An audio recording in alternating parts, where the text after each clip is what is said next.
Hyantam Vande Guru Paramparam.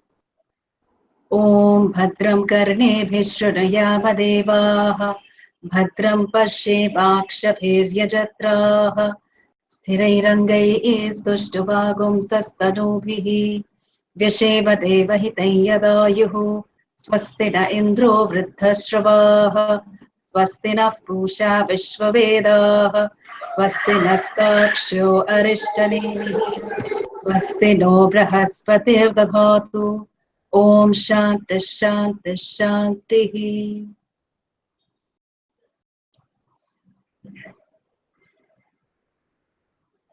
So two questions.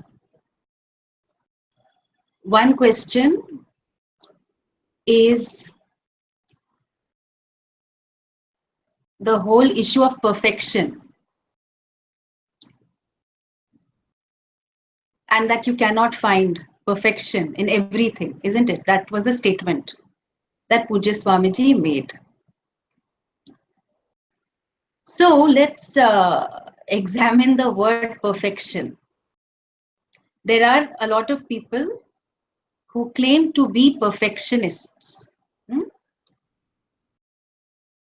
And when we are saying, let's say, perfection in a meal or in an appearance or in a project, a decision, we are looking at some factors that have come together to serve a certain purpose. So if the purpose is for very tasty meal, then you're putting together something to aim for a standard of perfection. But who decides what is perfection? Because there could be very there could be these chefs, what you call them, those star chefs, Michelin or something like that, Michelin. So very, very world-renowned chefs. But if suppose they don't use Amul butter, okay? Now in India, we are used to having butter with a little more salt. So if you have any other butter, you don't think it's butter. So because our palates are used to it.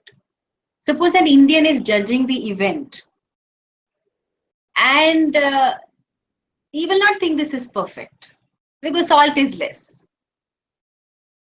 Okay, so what I'm saying about perfection is that it is a subjective view. Who is to say that my view is more superior to your view about how a meal must be made, or a project must be executed, or an appearance, the look, the Diwali look. So a lot of talk is happening about what should be the best ethnic, traditional, modern look for Diwali. So, I have the perfect look. Perfect look is a point of view. Point of view with, it's all talking about limited conditions. And we know that limited conditions will produce a limited result. There may be a question of degree. This looks more nice than the other, etc., etc. So really speaking, only God is perfect. There is no human being that is perfect. And therefore, our attempt at achieving perfection is a misguided attempt. Because first of all, what we think is perfection is really not perfection. We may be striving to do our best, which is a very good thing. Okay? So like all these very famous film actresses might say, oh, I don't have any competition. I just want to be better than the best, or I want to be better than my previous performance. Okay. But can you say that you have touched perfection? Because when it comes to limited issues, limited conditions, limited results we are trying to achieve in the area of artha, kama, and dharma, because perfection is only in that area, then it is all subjective. Everything can be improved upon. So can you say, I want to perfect a particular asana? Now, there are some people who are able to do asanas like gymnastics. There are some people who are able to do asanas with the right kind of breathing, because an asana, I'm just trying to put this on, I'm just trying to make it silent, 1 second. So yeah, so there are some people who will say that an asana is not an asana unless you have learned how to inhale and exhale right. Somebody else may say that unless your bandhas are in place, there are certain energy locks that are to be done, you don't know how to do an asana. Okay? It's a limited condition for a limited result. So we may talk about perfection because we want it to stand for excellence. But when we are looking at human beings, there is no condition that is a perfect condition. And this is very important for us to understand. So if, I have a taste for authentic Kerala style food, okay, and I get that, I'll say, oh, this is perfect. But what is perfect is that I have this particular desire. It may be a binding one, it may be a raga, and the condition was met. So I'm considering it perfect. Oh, okay, don't talk so much about food. Maybe there is a perfect relationship. There is no perfect relationship. So you may say, no, no, what do you know? You are a sannyasi. No, no, believe me, I know. So why I say there is no perfect relationship? Because two individuals, different, coming together. Backgrounds are different. Unconscious is different. Fears are different. Insecurities are different. Strengths are different. And the level to which you give and take is also different. And surely in relating to each other, we discover our defects. Okay? Somebody may have, almost everybody has a problem with anger. We think we are the only ones, but everybody has a problem with anger. Either you, in Marathi, we have one phrase that you either gulp it, you don't say much, and then you develop all psychosomatic symptoms, or you shout it out. But there is something, we figure out how to express our anger. But everybody feels angry because all anger is a symptom of helplessness. You want things to be different, you want somebody to be different, or you want somebody to do something for you. That person is not doing it, and then you just burst. Okay? So perfect relationship is some conducive conditions that are there. Okay? And so what you might call a perfect relationship. So what might be those conducive conditions? They are that you support each other, you care for each other, you are committed to each other, and you love each other. And even if amongst friendship, so you like each other, you love each other, and you are committed to the growth of the other person. Because if you are not committed to the growth of the other person, you will try to pull the person down. You will feel insecure if the person is doing well. Okay? So if the commitment is to self-growth and each other's growth, then you can pitch in, you can contribute to that, and it's a healthy relationship. But coming back to the question, which is that there is no perfection in anything, it is a very true statement that Puja Swamiji has made, because perfection is a point of view, point number one. Point two is it is subjective. Point three is because it is talking about limited uh, conditions, it is limited by nature. Perfection is not limitless. The only thing that is perfect is you. So, you, when I say you, the conscious being, because it cannot be improved upon further. You cannot be more complete, you cannot be more full.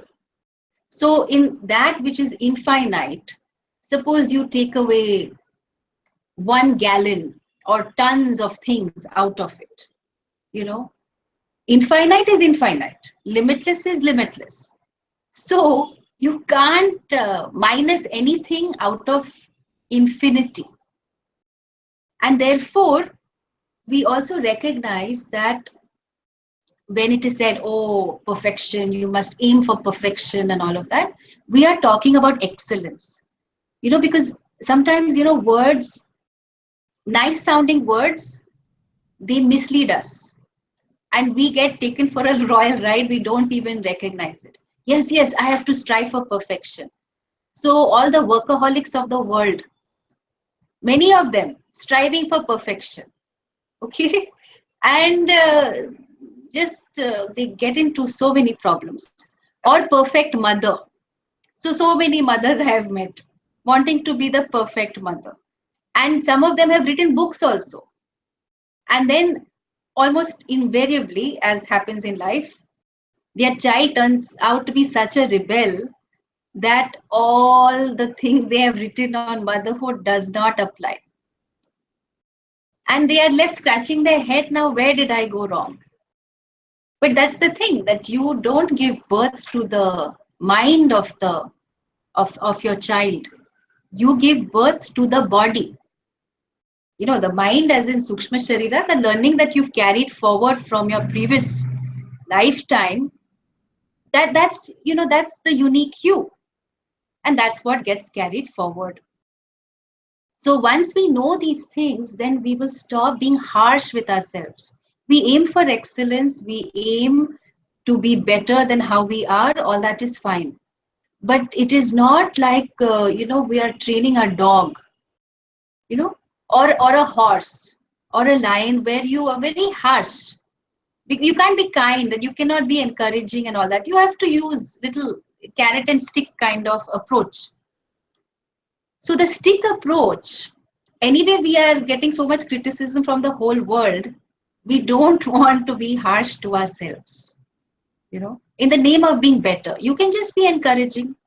It's like if you have, by mistake, in excitement, you something very hot, so you eat it, and then by mistake you bite your tongue, and you don't start shouting at your tongue like, oh my God, how could you do this? So many years you have been in my mouth, and this is too much. Why did you come in the middle? You don't do that. It's a part of your body. You are very compassionate. In fact, you will, maybe sip some water, so let it calm down or whatever it is. You'll do all that. But when the mind goes here and there, or you're not happy with it, then condemnation.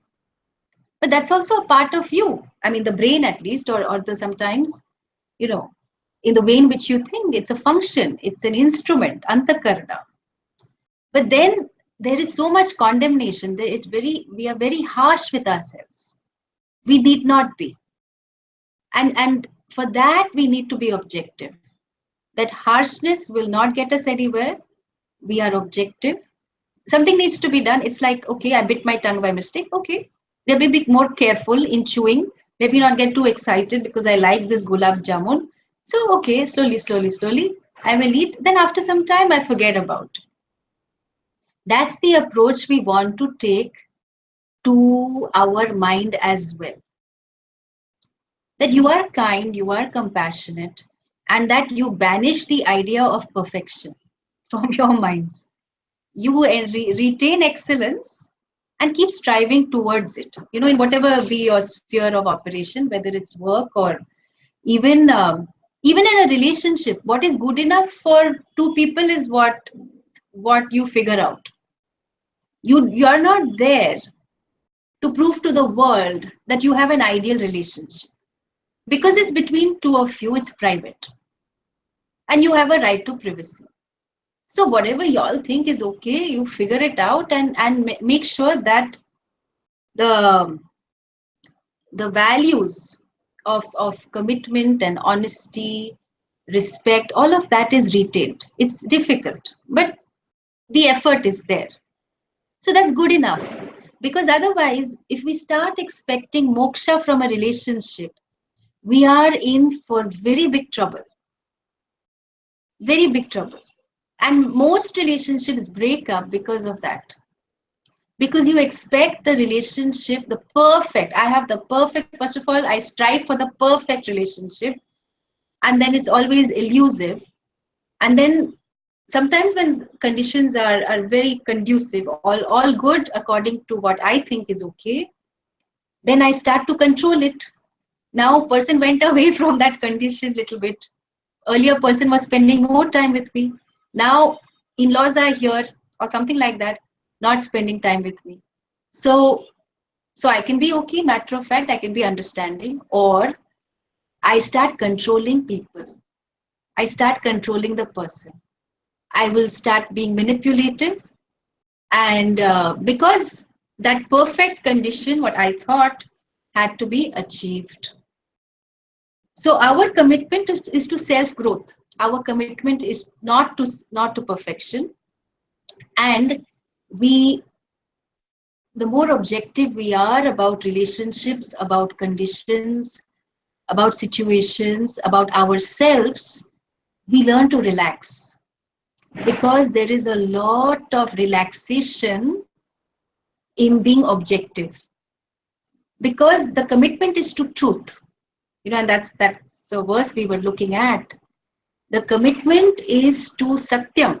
So here we are talking about relative truth.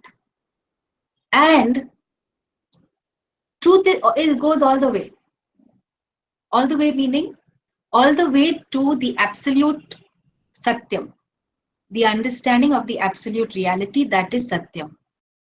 For me to understand that, I need to be truthful, which comes from my ability to be objective to facts. I don't have to put on a mask to be accepted. And a lot of us, I think, at least till probably about 30 years, for some it may be a little less, we so in the family at home, we may not have masks. We are our natural selves. Okay. But when we are dealing with others, because we want to be accepted or we want to be respected, we put on a mask. And that's not truthful. See, to a certain extent, we need to, playing a role is not putting on a mask. Huh? So if you are relating to your son or daughter, that's the role you are playing. I'm using the word mask to mean I'm presenting myself as something that I am not. Why? Because I want to be accepted. So my need to be accepted is much more than my commitment to the truth. You getting what I'm saying? So truth is not so valuable to me. That's okay. But how people think of me, how people approach me, how they respect me, this, that, the other, that is so much more important to me than the truth. But this is how it is, take it or leave it. But for that, I need to discover inner resources. I have to discover the strength that comes from the journey of living. Because all of us, we are achievements in ourselves.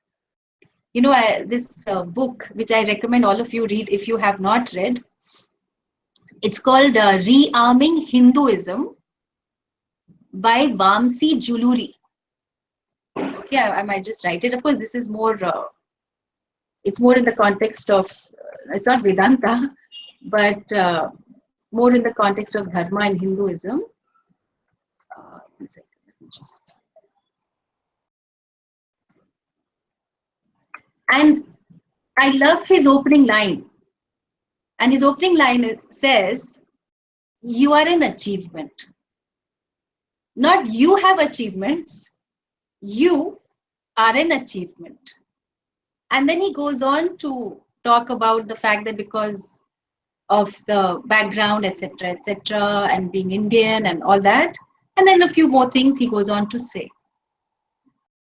But if I am able to contemplate on this line that I am an achievement, I may be hopeless, I may be a good for nothing, okay, in many other areas of life, but that I have made it so far, whatever, 20, 25 plus 30, whatever be the number of years, I have crossed so many roads and I have not met with an accident, or if I have recovered.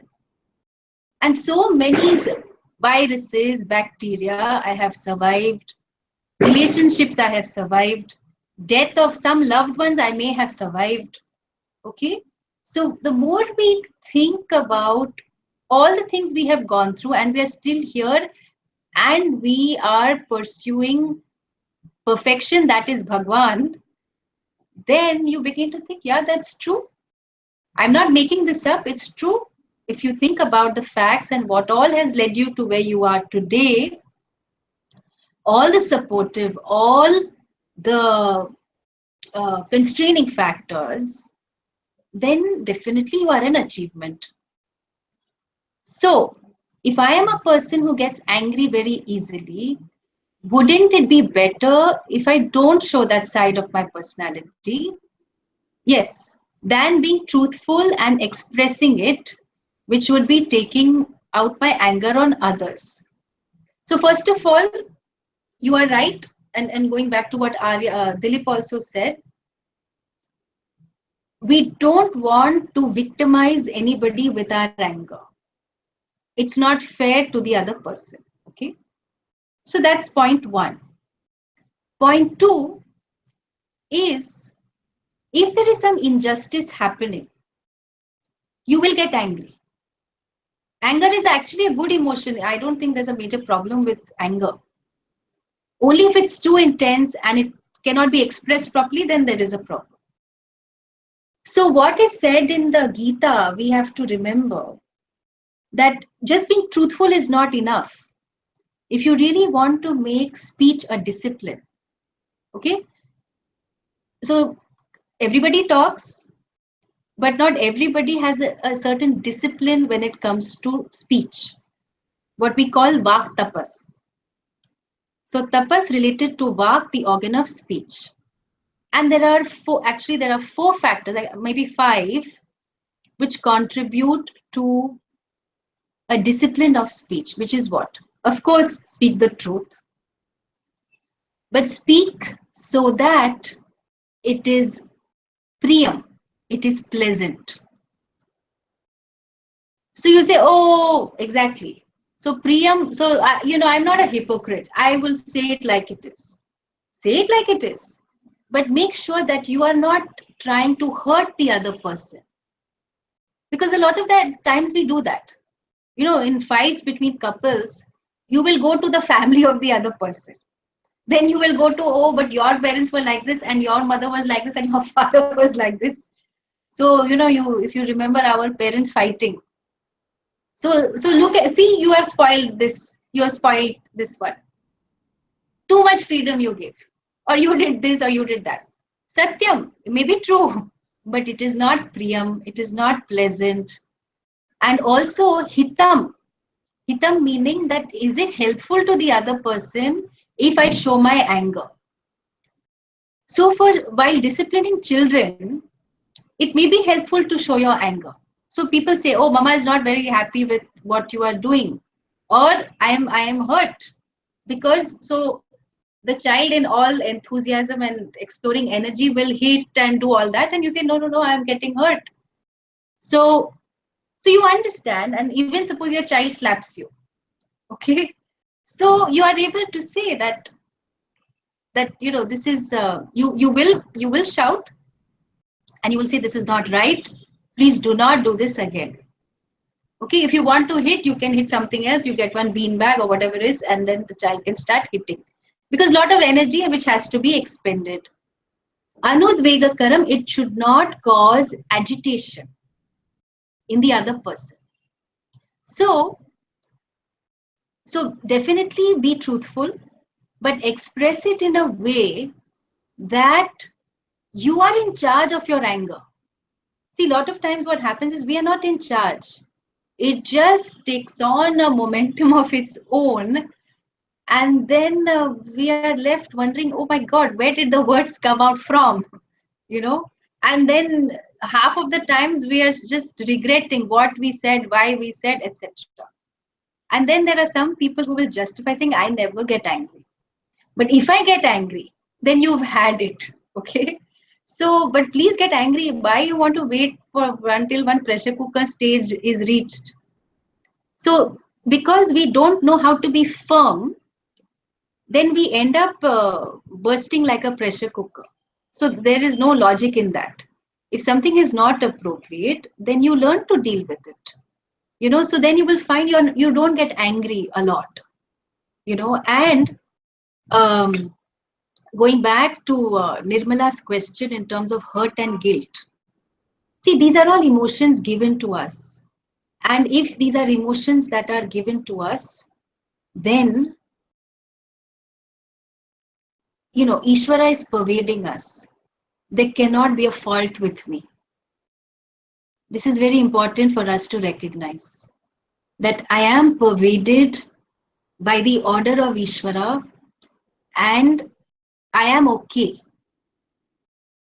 I can be more okay, still, and I can use my freedom of choice, all that I can do in line with my priorities, but inherently I am okay as a person.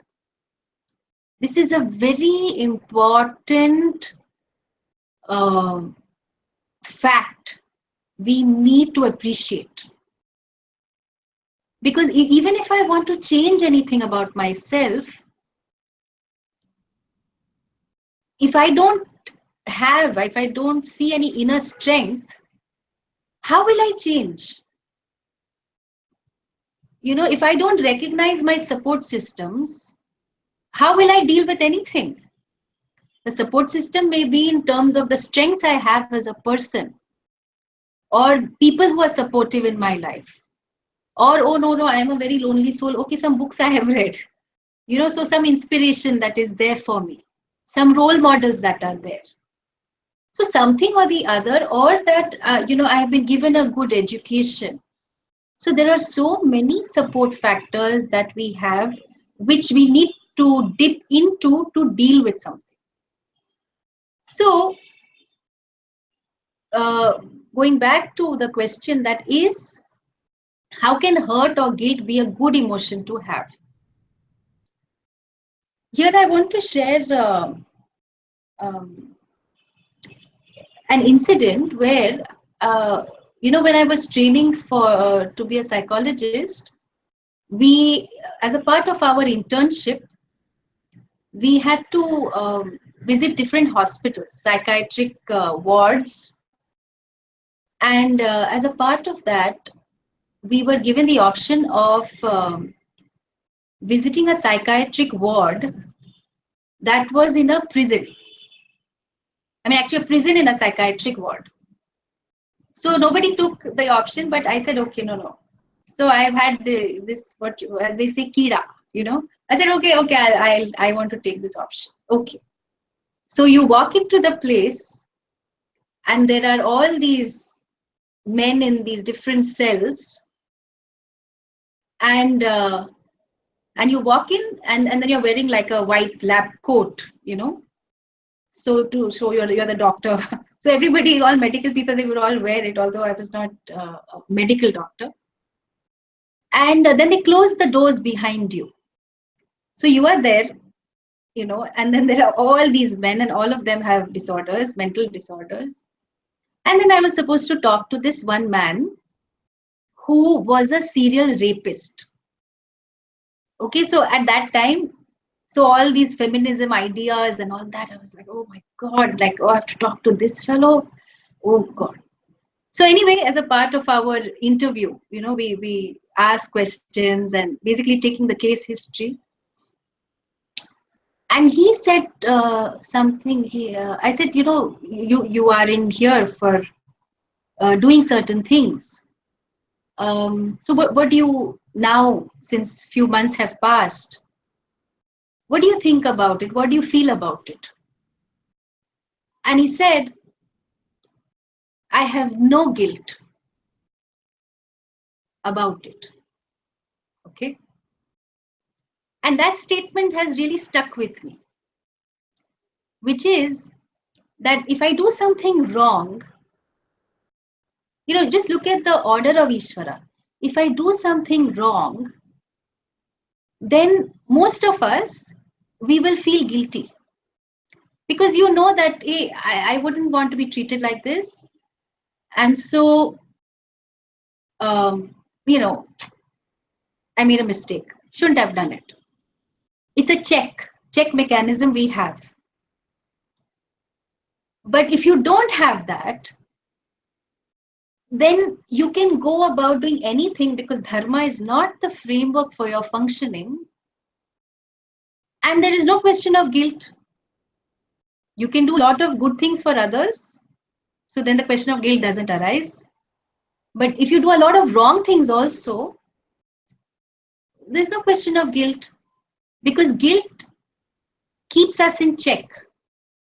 Because we can't handle this too much disintegration. I mean, fragmentation. We can't handle it.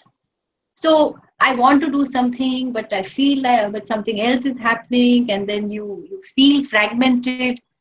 So you don't like it, cannot sleep at night. Oh my God, what did I do? What did I do? Etc.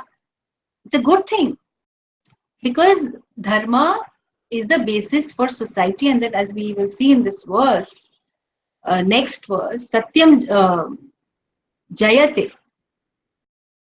Satyameva Jayate. That Satyam is not Satyam as in truth or truthfulness, is not some concept that is floating around. That the one who speaks Satyam is the one who will win. Jayate, will win. And that is when we say Satyam eva Jayate, Satyam alone wins. We mean the one who speaks the truth alone wins. Likewise, dharma again is not some floating around concept. That who is the one who makes dharma come alive? It is the dharmi, the one who upholds dharma. And that's why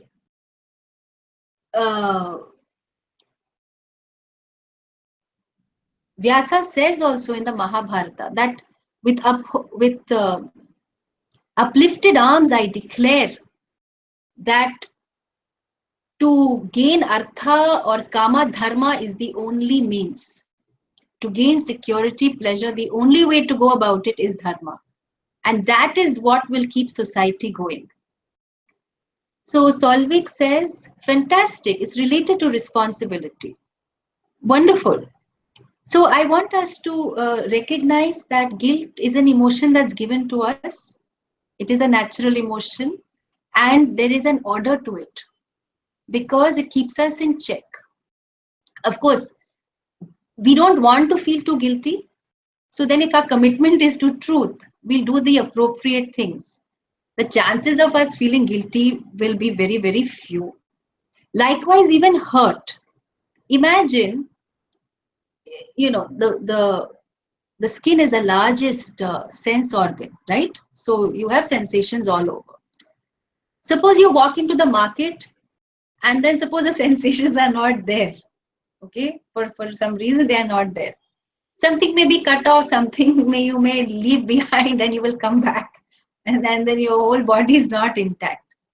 So if you get hurt, then you prevent yourself from getting further hurt. It's a check, you know. So if you're not burnt by fire, we would have died a long time ago, you know. So so it is a protective mechanism that we have, even in terms of emotional hurt. So people, either cause a lot of hurt. We, all of us, we have caused hurt to a few people, and other people have also caused hurt to us.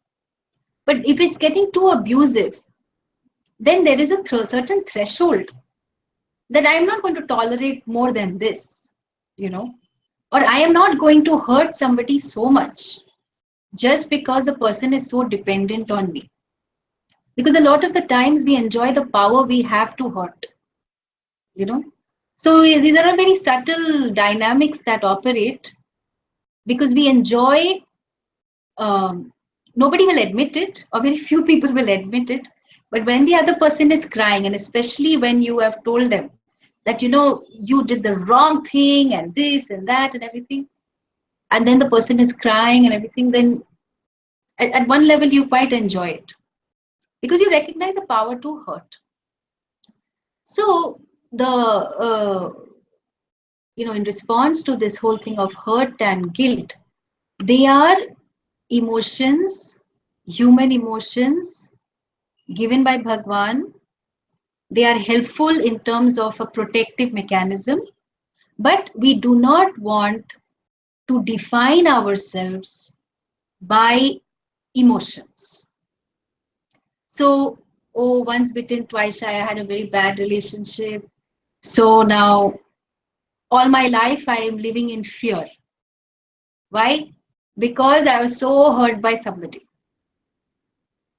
So fine, you were hurt by somebody. There are millions in this world who are hurt by others. And that, think about what is it that you want? Is it you want to replace your emotion?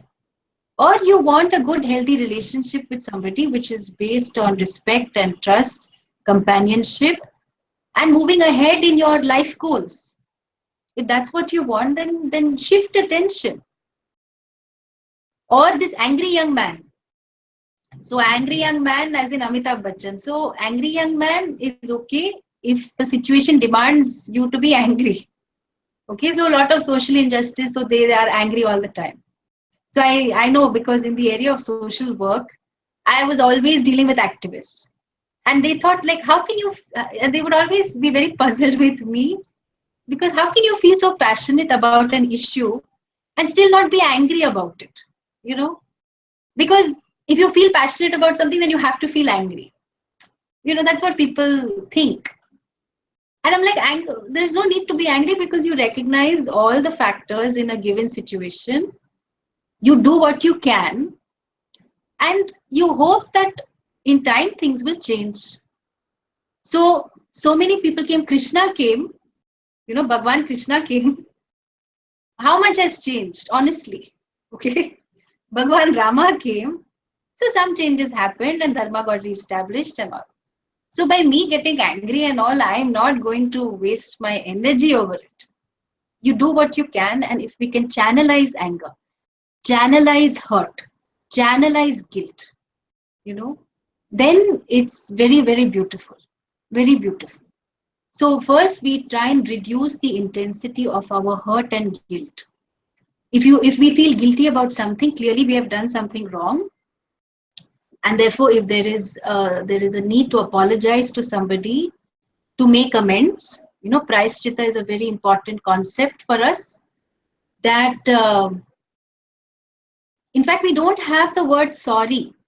We will have few words which describe sorry, but we have the word Prayaschitta in the culture. So Prayaschitta is what? You make amends. You take responsibility for the wrong that you have done, and in line with what Solvik mentioned. So guilt relating to responsibility, that if I have caused something, If I've caused hurt or whatever I have caused, I take responsibility for it. And I try and make amends.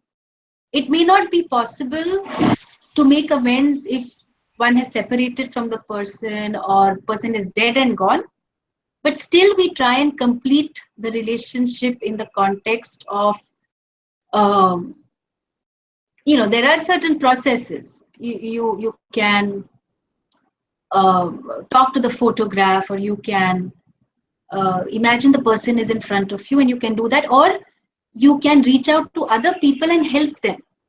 And in your mind you say it is prayaschitta, it is your way of making amends. Of course you can do a lot of chants as well, or you can do some danam, you can offer something, but there is a range of things you can do to make amends.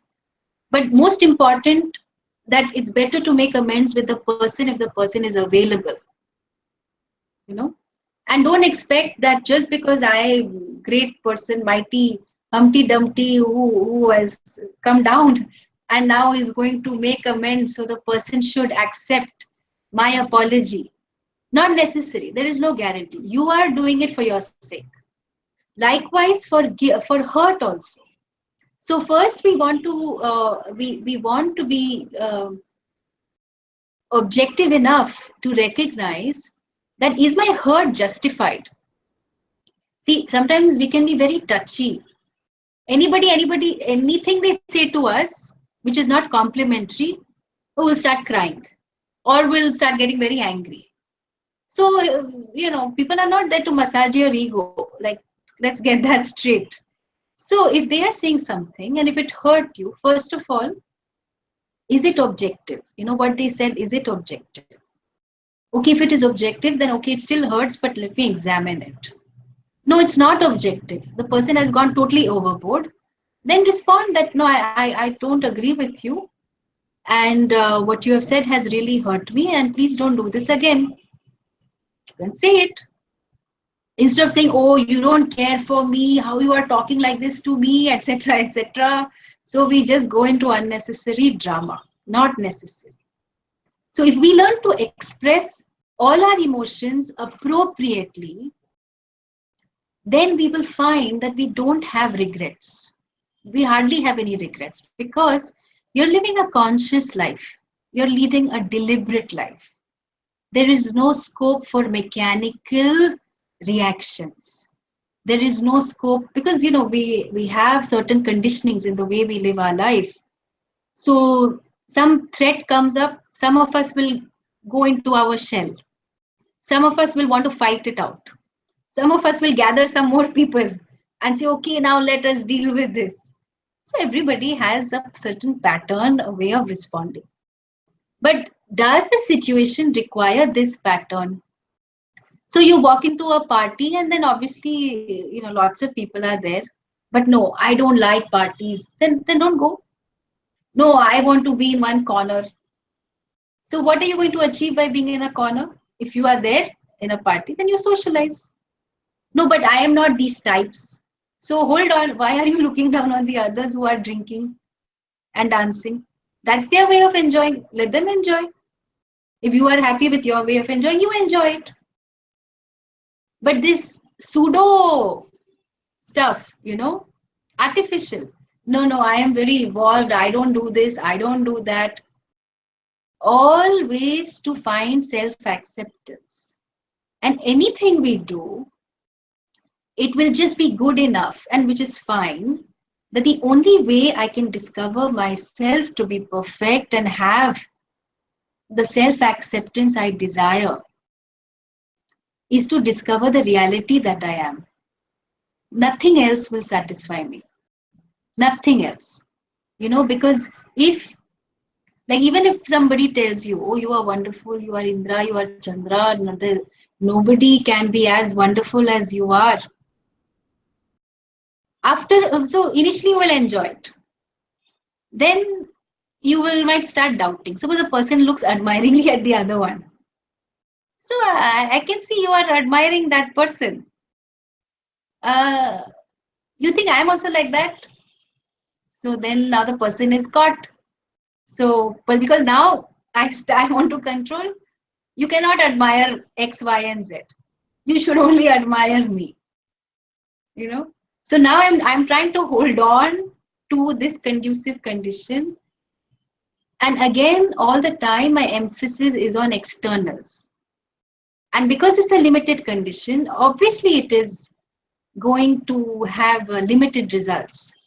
And then all the wonderful things the person is saying to me, then after some time, I will start getting bored of it.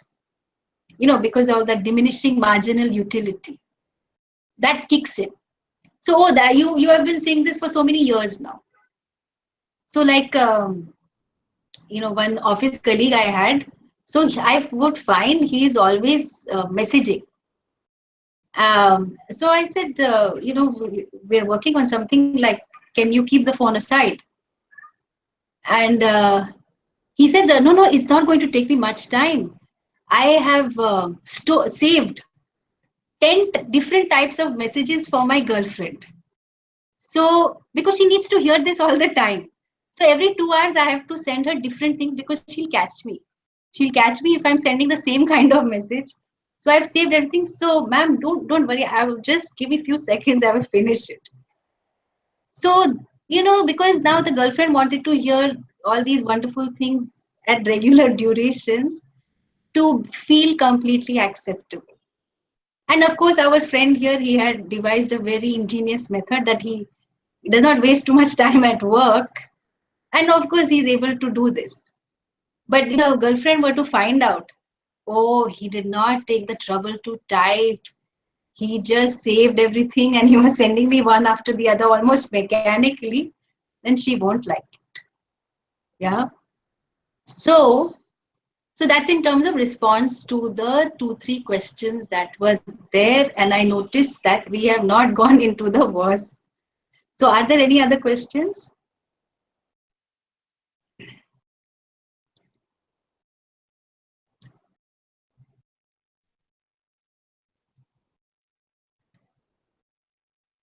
Yes? Swamini, Yes? in terms of this excellence that we can have in Yeah. whatever work we do, Yes. uh, this is where we have to apply Kaushala method. So, like, this is the limit, Absolutely. good enough, or I end this here. I mean, I don't take it this forward. This is all I can do in a given situation at a given point. Is that Yeah. how we take most of the things and life is easier? Is that how? Or because Yeah. some things demand excellence at some point of time, right? Yeah. See, excellence also is a shifting goalpost. There is nothing static, right? It is a shifting goalpost. Hmm. And so suppose you're working as a part of a team. You first of all, you want to be clear why you are in that job. Okay. Because it's got to do with your artha, kama, dharma needs. Right? So mark my words, I'm using the word need. Hmm? And therefore, some people may take the view that, my job is paying my bills, it's giving me great opportunities, that's fine. I don't expect much job satisfaction from it, and they're okay with it. Okay, that might be one approach. The other is, no, I want some job satisfaction. Now, this is the gray area. So, what is good enough in terms of job satisfaction? That you contributed and you got opportunities to grow. So it's not like you repeated the experience of 1 year in 10 years, but but the whole 10 years you have done different things if that's what you value. And you have grown in your skill set, you have grown in your attitudes if you're managing a team, and you have grown in your knowledge base. Pretty much knowledge, attitude, skills is what we will look at in terms of job satisfaction. And obviously, if you have got enough increments or whatever bonuses, yeah, jo bhi hai, more or less, if the organization is fair, that's what we want. Then what else are we looking at? Because where does the job fit in the larger scheme of life? That's first I want to look at that. Then I work backwards And then I say, okay, if all I'm looking at is just maintaining a certain status of working, so I'm just focused on the money, that's it, nothing more. I want more time to do other things. Then you figure out your kaushalam in that. But you say, no, no, no, I want to contribute a lot to the company and I want to make my career. And when I hit 45, I want to be the team leader or whatever it is. Then you work towards that, you know. So only you can define what is your goal in the job that you do and how that links to your artha, dharma, kama goal. And then you can figure out what is the level of kaushalam you need. If you're aiming for a promotion, then maybe you need to step up the efforts you are making. If you're saying, no, no, status quo, I'm happy with how things are, I don't need to make much effort because I want to make effort in other areas of my life. So you do that. You decide. Yeah. Okay, thank you so much. And to be also able to decide, again, I need objectivity for this. You know, that's so like, okay, this is my, so now since all of you are karma yogis, yeah, so then for you moksha is one of the goals. Artha is also for moksha's sake. So what I mean by that is that you may want to be a millionaire, okay, but I don't think any of you wants to be a zillionaire or billionaire, okay, because even if you have more money you would want to share it or whatever else there is. Even in terms of pleasure, of course your mind can go all over the place, but you realize, no, no, you know, the society that we live in, so I want to try and uphold dharma and I want to try and manage my needs and all of that. And then I want to be able to do puja, earn punya, this, that, because all of you value self growth. You value emotional maturity and you are working in that direction. You know, unlike many people your age, even people older than you, who are only focused on artha, dharma, and kama pursuits, who actually look down on you because you're, according to them, you're losing out on life. You know, who on a Sunday evening attends a class? I mean, seriously, you don't have any, you've lost it. Maybe you have been hypnotized. You have to watch out with all these gurus, you know. So anything can happen. So they actually look down on you, and you also may look down on them, whatever it is. But the point is that as a karma yogi, that much clarity you have that moksha pursuits.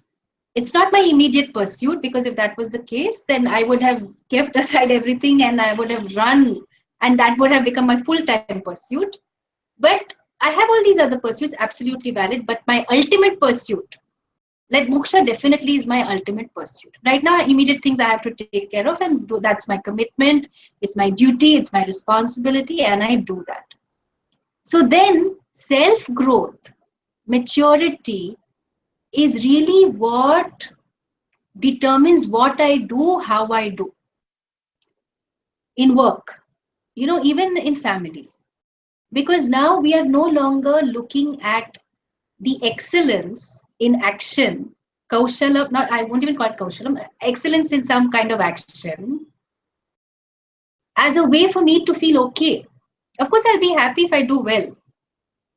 But I have discovered that the human condition is such that these limited conditions will not satisfy me for a long time. You know, it's like a pacifier, you know, for children. So because they are drooling, so a lot of saliva and all, or they want to always chew something, or they want to suck something, so you put a pacifier in their mouth. So pacifier in the mouth you put for some time, so then they'll continuously, then after that they're okay. So all these little small satisfactions, they are just like little pacifier, but it has not really satisfied this urge that I have. And so then karma yoga will come into my life, because my goal is moksha. And so then any action, every action becomes an offering. And in that action, every action is an opportunity for me to uphold dharma. Because I also recognize, and which we will see in this Satyam Eva Jayate verse, that Satyam alone will take me to Brahma Loka. So we have seen earlier these 7 up worlds that are there. There are only 2 worlds, 2 lokas, Manushya Loka and Brahma Loka, where I can get moksha. All the others, Mahaha, Janaha, Tapaha, Satyam, etc., all these others, they are only meant for me to experience and to have a really good time. I cannot get moksha in any of them. So only this, human birth. And if I go to Brahmaloka, then of course I have to wait until Brahmaji is free, which will only be at the end of the creation, not creation, end of the Kalpa, thousands and thousands of years. And so it is better that you all understand what Brahmaprajnananda is telling you, rather than wait for Brahmaji. So you make the most of Manushya Loka. You know what I'm saying? So Manushya Loka, human birth, is such a glory it is. We may not recognize it because of the hurt and the suffering and this, that, the other. But that here and now, moksha, you are already, you're already muktaha. So just the only distance is the ignorance. That's all. There's nothing more to be done, actually speaking. And then the work, the sphere of operation that we are all placed in because of our karma. We have nobody to blame, honestly. Neither can we blame ourselves, nor can we blame the world. Because of our choices in the previous lifetimes, we find ourselves here. So we make the most of it, but our focus is always on maturity. Our focus, all the stuff that you all have looked at in terms of values, attitudes, 13th chapter, Puja Swamini's value of values. So all those qualities, that's really what I want to develop, because all that I take with me before I die and even after I die, the body, is the learning. There is nothing else. So all the achievements and all the performance appraisals and the stars. So nowadays, even to kids have behaved well in school, so they will put golden star on the t-shirt. So very good behavior. So you're not going to take any of those stars. When you die, all you're going to take is the learning that you have. And that learning, so if that's your goal, then honestly, it doesn't matter what work you do, where you do, etc., etc. As long as you're taking care of yourself, you are working hard, obviously. You are having your goals, whatever be your financial goals, you're achieving them, or educational goals, your emotional goals, all that. You're working towards it, that's fine. So then you need to have that perspective, because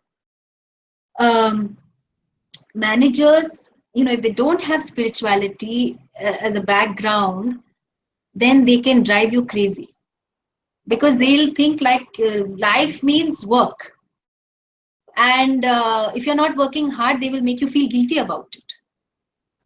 That, oh, you're very, and they will say that in your performance appraisal.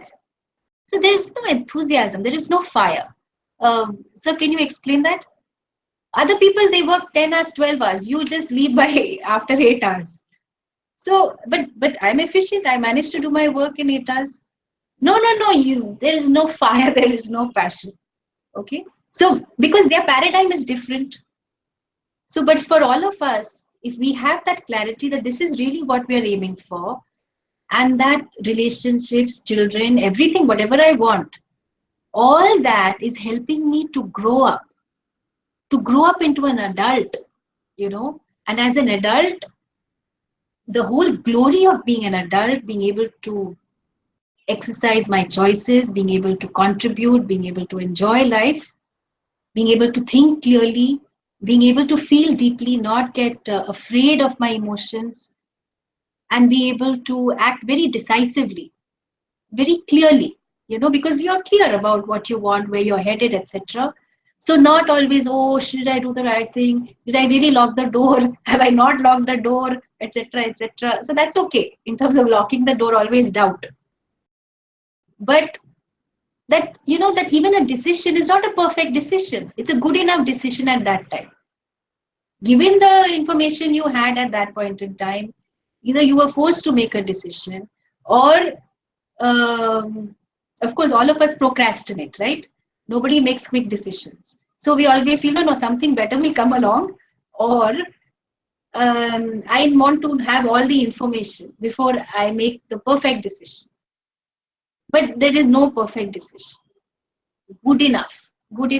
So decision is a limited decision, it has a limited result. So it's all action consequences, and to be able to see that I have objectivity because my commitment is to truth. As a child, if I'm crying or something, then, parents can give me a lollipop. But as an adult, I cannot keep looking for lollipops. That, oh, no, I want to feel good, I want to feel nice, I want to feel. Hey, focus on the truth, all the way. And to be able to do that, we dip into the strength we have as people. And so, remind yourselves, and actually this is the homework for the week, that contemplate on you are an achievement. Think about it. Okay, I am not saying you hypnotize yourself or you say, oh, yes, I am. Just think about how and why you are an achievement. Not you have achievements, you are an achievement. Yeah? Anything else? Any other questions? I have a question, which is, it's Diwali, right? 30th October.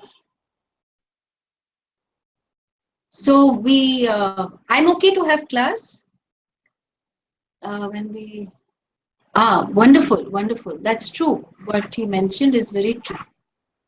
Knowledge and karma phala, yeah. And even the knowledge that remains, it's not the physics and the science, and the chemistry that we learned in school. It's our knowledge and approach and attitude to life. Yeah. Okay, so let me check with how many are okay. So 2 are okay with class, 3, 4, 5. Okay, so let's have class then. And the ones who cannot come, they can look at the link, because actually it's a good thing if we have class, because after that, yeah, so two or three may not be available. So could you enjoy Diwali? See, because I won't have class on, when is that? 6th I won't have, 6th November, because I'll be in Rishikesh. And then I'm traveling later. So then again, I'm going to miss, I think, 2 more classes. So 27th November and also 4th December, I'll be missing 2 classes again. So it's good. We can have this class, and then we'll have 2 more classes before the break. Okay, great. Okay. Yes, the homework is contemplation. Why and how are you an achievement? Yes, that's right. Om Sarve Bhavantu Sukhinah, Sarve Santu Niramayah, Sarve Bhadrani Pashyantu, Ma Kaschid Dukh Abhag Bhavet. Om Shanti Shanti Shanti. Harihi Om Shri Gurubhyo Namaha. Harihi Om.